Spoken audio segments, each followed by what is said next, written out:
Bonjour à tous, je vous retrouve aujourd'hui pour vous parler d'une fonction SQL qui peut vous sauver la mise bien des fois. C'est la fonction SQL varchar format qui va vous permettre donc d'appliquer un masque d'édition à soit un timestamp, soit une date ou un format numérique de façon à avoir à l'affichage exactement ce que vous souhaitez.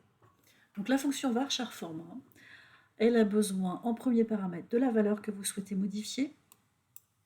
Donc ici, no, je vais partir sur un timestamp, et du masque d'édition que vous allez lui appliquer en deuxième paramètre.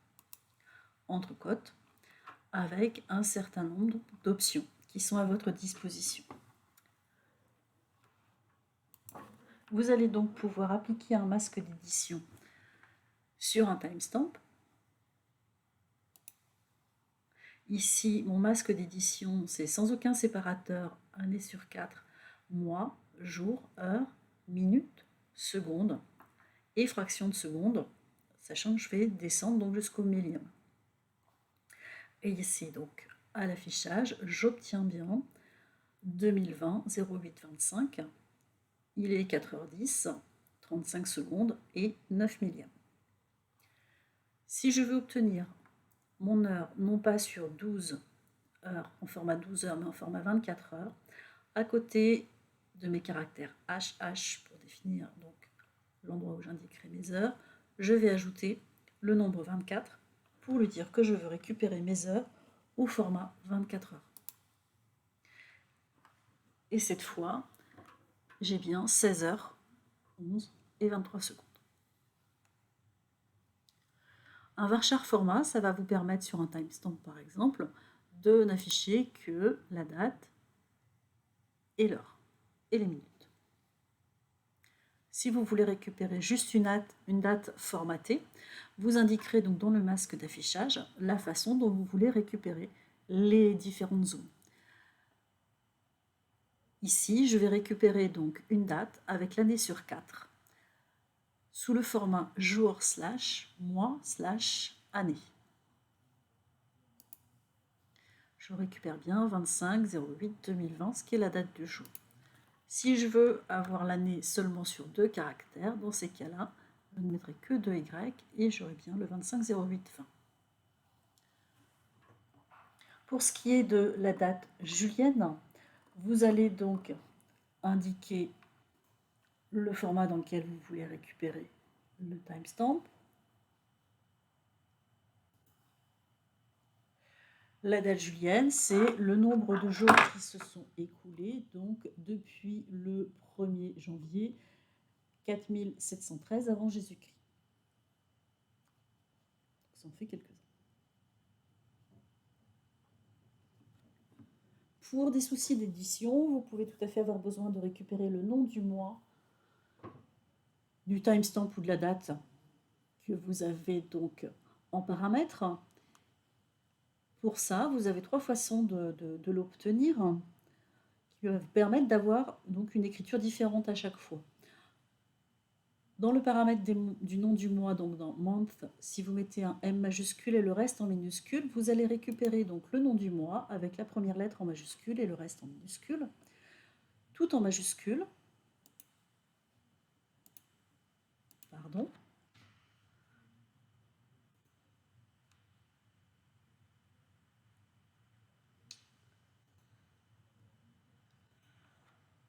Je n'ai pas supprimé la bonne.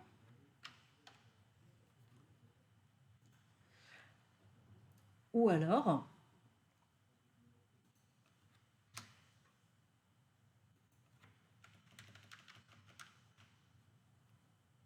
tout en minuscule.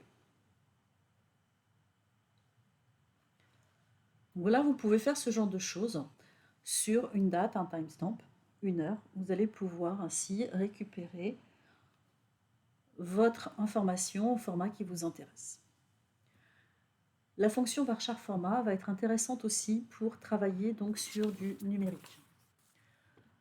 Si vous avez un nombre tel que celui-ci, donc 0,540, si vous n'appliquez aucun masque,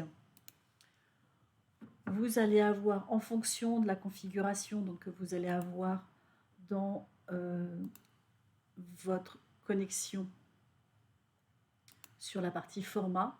Le séparateur décimal, ici, c'est une virgule. Si j'indique que c'est un point, à ce moment-là, ça me retournera 0.540. Vous pouvez avoir besoin de vous affranchir notamment de ce genre de choses. Donc le varchar format va vous permettre de conserver des zéros qui ne seraient pas significatifs, comme celui qu'il y a donc avant le séparateur décimal. Vous allez pouvoir indiquer donc le séparateur décimal que vous voulez utiliser. Ici, le D, donc c'est en fonction de votre système, de ce qui est indiqué dans votre système comme séparateur décimal. Et ainsi, vous allez récupérer 0,54. Comme je n'ai mis que 2 zéros après mon symbole de séparateur décimal, je ne récupère que les 2 premières décimales. Si vous voulez obtenir un masque d'affichage sans conserver les zéros non significatifs, à ce moment-là, au lieu d'indiquer des zéros, vous indiquerez des 9 dans votre masque et vous obtenez ainsi votre affichage sans les zéros non significatifs. Lorsque l'on travaille sur des nombres négatifs, vous pouvez donc avoir le signe moins à gauche par défaut sur votre sortie ou indiquer un suffixe MI pour lui indiquer que vous souhaitez que votre signe négatif soit à droite du chiffre tourné. Vous avez une autre façon aussi d'indiquer qu'un nombre est négatif.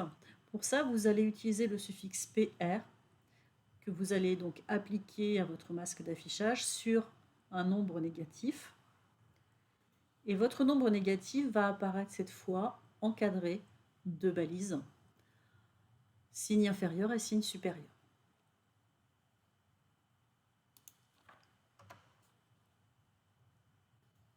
Si ma valeur n'est pas négative, je n'ai pas ces balises qui apparaîtront dans ces cas.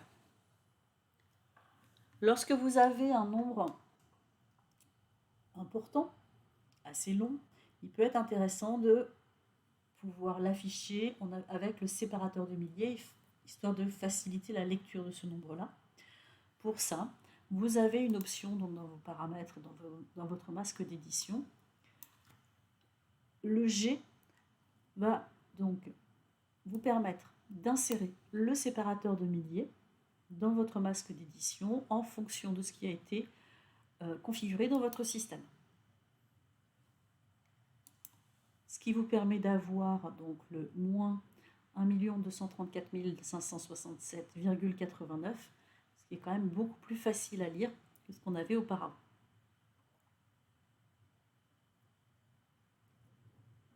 Pour ce qui est donc des numériques que vous voudriez transformer, donc, auxquels vous voudriez ajouter le symbole monétaire, là aussi vous avez des options sur le masque d'affichage qui vont vous permettre de faire ce genre de choses. Par exemple, vous allez pouvoir donc ajouter le dollar avant votre masque, ce qui va vous permettre donc de le récupérer lors de votre résultat. On peut tout à fait imaginer aussi exécuter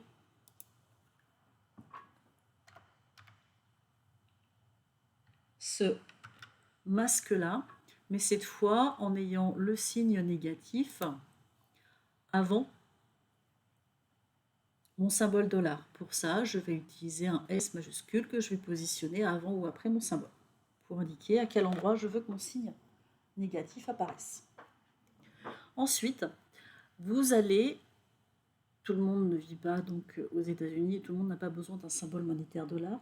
Pour récupérer le symbole monétaire donc de la devise locale, vous allez pouvoir utiliser donc le L majuscule, ce qui va faire afficher la devise locale telle qu'elle est définie donc dans QCPF MSG dans le message CPX 8416.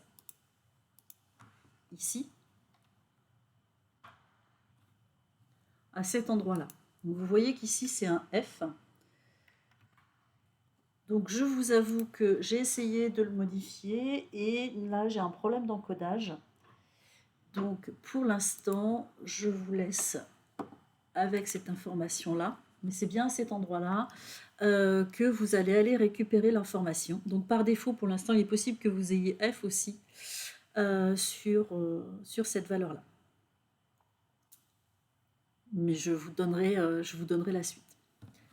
Donc voilà, j'espère que vous avez eu 2-3 petites astuces qui vont vous intéresser, qui vont vous aider. Je vous dis à une prochaine fois. À bientôt. Au revoir.